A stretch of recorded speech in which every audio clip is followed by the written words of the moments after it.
Akta nomor 13 pada tanggal 16 Januari tahun 2015 yang dibuat Erik di hadapan Notaris Setiawati Sabarudin, yakni, Akta Pendirian Perkumpulan Pembinaan Mental Karate Kyokushinkai disebut, International Karate Organization Kyokushinkai atau IKOK berbuah polemik.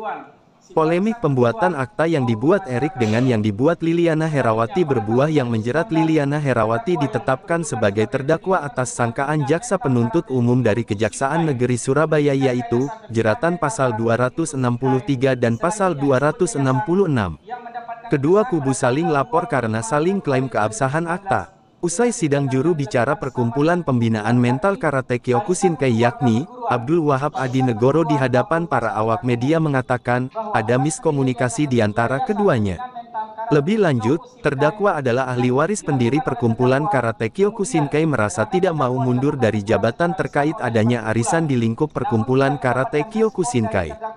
Abdul Wahab memaparkan, terdakwa akan mundur jika tidak memakai nama Karate Kyokushinkai namun, ternyata dalam akta yang dibuat Erik masih menggunakan Kyokushinkai maka terdakwa bersikukuh tidak mundur dari jabatan hingga terdakwa membuat akta penetapan. Disinilah, Liliana Herawati menjadi terduga atas pasal yang disangkakan jaksa penuntut umum. Jurnalis Basudewa TV di Pengadilan Negeri Surabaya melaporkan. Perguruan diwakili oleh terdakwa selaku pimpinan pusat atau Kaico, didampingi oleh Andi P atau Dr. AA Andi Prayitno, Saksi Alex Wantoro, Riki Gunawan, Saksi Surja Kencana, Saksi Rudi Hartono dan Saksi Rudi Mulyo, serta Saksi Vincent Handoko dengan agenda rapat adalah 1. Diusulkan nama Perkumpulan Pembinaan Mental Karate diganti.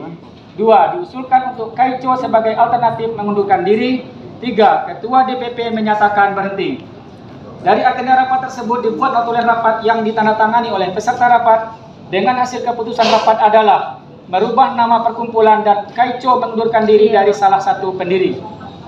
Bahwa berdasarkan kesepakatan notulen rapat, kemudian pada tanggal 11 dan 12 November 2019, Saksi Erik Sastro Dikoro W mengirimkan pesan melalui aplikasi WhatsApp kepada terdakwa untuk mempertegas terkait pengunduran diri terdakwa.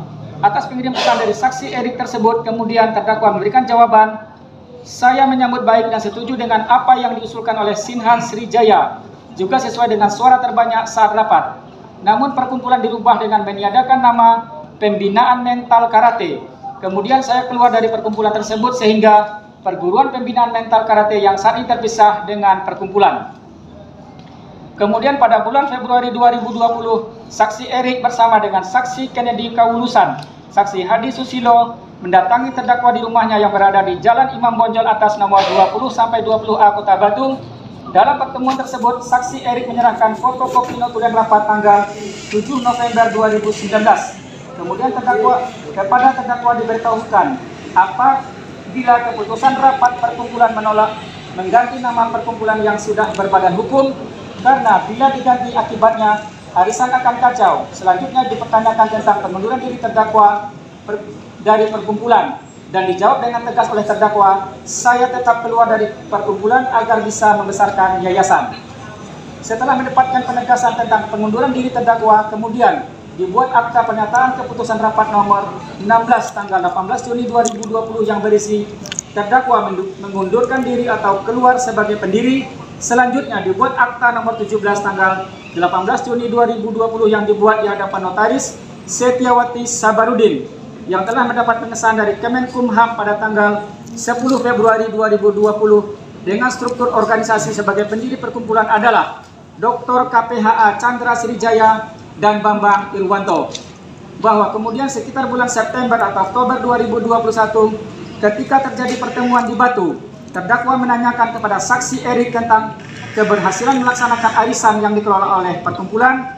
Kemudian Saksi Erik menyampaikan hasil kerja pengelolaan dana arisan dan CSR dari donatur yang oleh perkumpulan sudah mencapai lebih dari 7 miliar rupiah yang berada di rekening Bank BCA dengan nomor 0883551777 atas nama Perkumpulan PMK Kyokushinkai yang terdiri dari dana CSR atau deposito, dana keuntungan atau bunga dari pengelolaan investasi atau pinjaman dari perkumpulan, bunga deposito atas uang arisan yang terkumpul tiap bulan, sedangkan uang arisan telah 100% dikembalikan kepada para peserta. Bahwa seolah ingin mempertegas apabila terdakwa sudah tidak berada dalam perkumpulan, pada tanggal 4 Mei 2022, terdakwa membuat surat nomor 014/PMK/PUSAT/5 Romawi /2022 tanggal 4 Mei 2022 yang ditujukan kepada pengurus pusat, pimpinan daerah, kepala bidang, pembinaan daerah, pembina, manajer cabang, pemegang sabu hitam, dan para senior perguruan. Hal penjelasan mengenai perguruan dan perkumpulan pada angka 2 menyatakan perguruan pembinaan mental karate Kyokushinkai Karate Do Indonesia tidak ada hubungannya dengan perkumpulan pembinaan mental karate Kyokushinkai.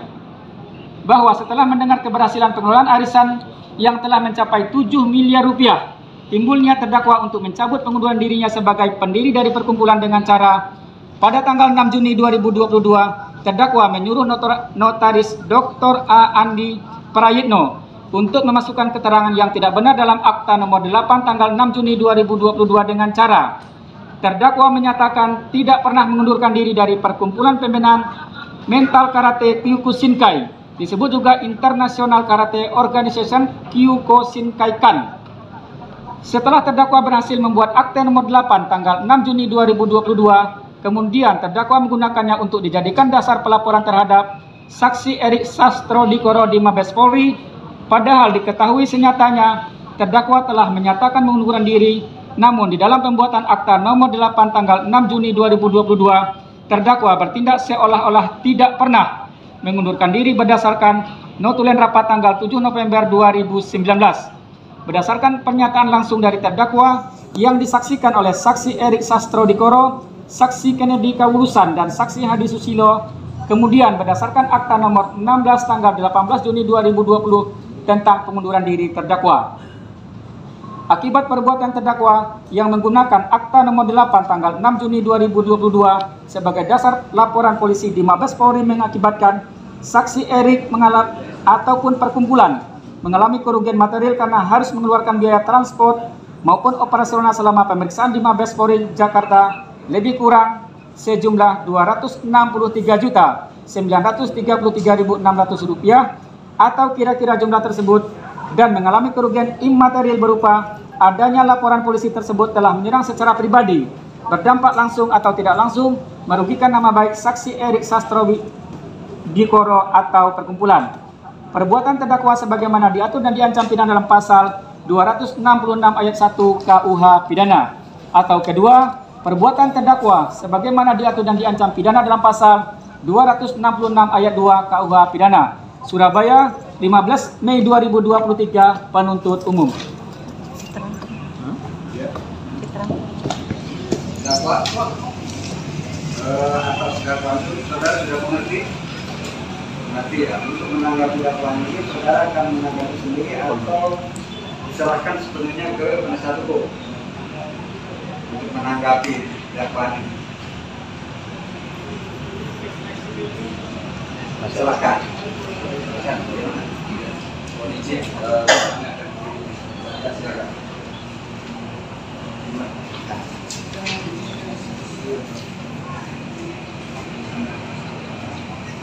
Terima kasih majelis yang saya berdiri. Jadi terkait dakwaan ini ada minta waktu 1 minggu untuk apakah menjawab secara keberatan atau tidak. Oleh karena itu kami berjanji bahwa kami akan koordinasi dengan penuntut umum apakah nanti ada eksepsi atau tidak, sehingga sidang mendatang bisa saja ada eksepsi atau penuntut umum menghadirkan saksi. Gitu ya. Jadi saudara hukum belum menentukan sikap ya, cuma meminta waktu untuk mengambil sikap. Nah, namun demikian ya, dan kami akomodir ya. Namun demikian untuk waktu kami berikan tidak 1 minggu ya, agar kami berikan waktu 3 hari ya untuk saudara-saudara itu menentukan sikap apakah pada berikutnya akan menyampaikan versi atau tidak ya. Rasa gitu ya. Baik. Kemudian kedepannya juga akan kita usahakan sidangnya bisa seminggu 2 kali. Demikian ya. Siap. Jadi sidang itu ditunda hari Rabu ya. Hari Rabu tanggal 29, tanggal 31 Mei ya.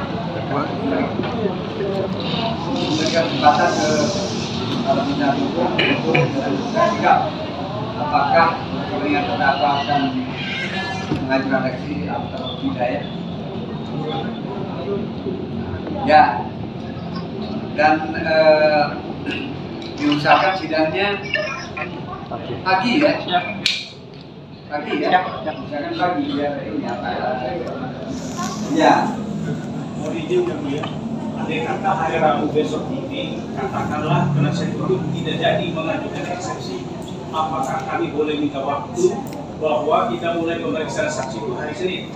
Ya pokoknya kita ini dulu ya, besok ya kita lakukan, nanti kita meneruskan berikutnya ya. Yang penting kami tunggu konfirmasi dari PA. Abang dulu ya. Abang kok harus di otomatis? Baik. Yang lupa ya pagi ya. Pagi ya. Ya. Ya ini kalau pagi kan belum banyak sidang sehingga kalau bisa kita sidang kali. Bisa dikasih apa? Baik, jadi terdakwa ya. Untuk memberikan kesempatan kepada saudara menyampaikan sidang, itu sidang ditunda sampai hari Rabu tanggal 31. Ya. Izin ya. Sebelum persidangan ini akan menyampaikan dewasa yang sudah jadi. Ya. Kemudian kami mengajukan permohonan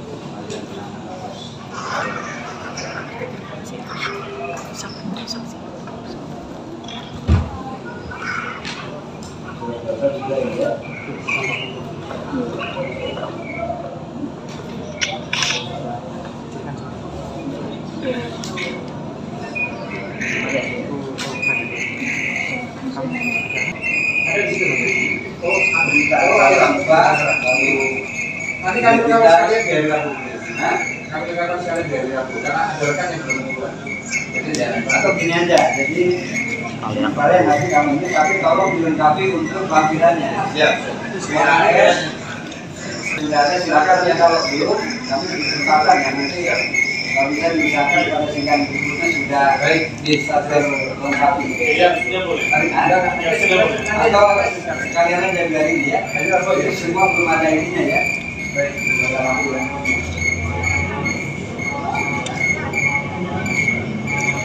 Pada saat kami mendapatkan vaksin lampiran di cara supa sama KTA sudah terlihat. Tapi biasanya seperti ini kan ya. Kami sudah terima ya. Lampiran dokumen. Ketika baik, ya baik. Dan ini pun kami sebenarnya menerima ini sudah terlampiri. Siap. Namun saya PH tidak keberatan menurut keberatan ya. Siap. Kita terima itu nanti diselesaikan. Kecuali kalau ada masalah ya dianulir dan kantor. Siap.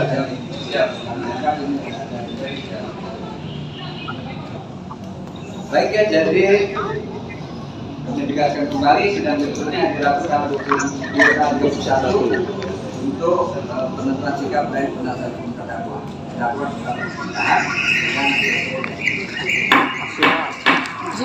terdakwa ini pada dasarnya kan mempertahankan kehormatan dari nama perguruan pembina dalam perkara itu. Ya, nah, itu jalan mulai 67 ini.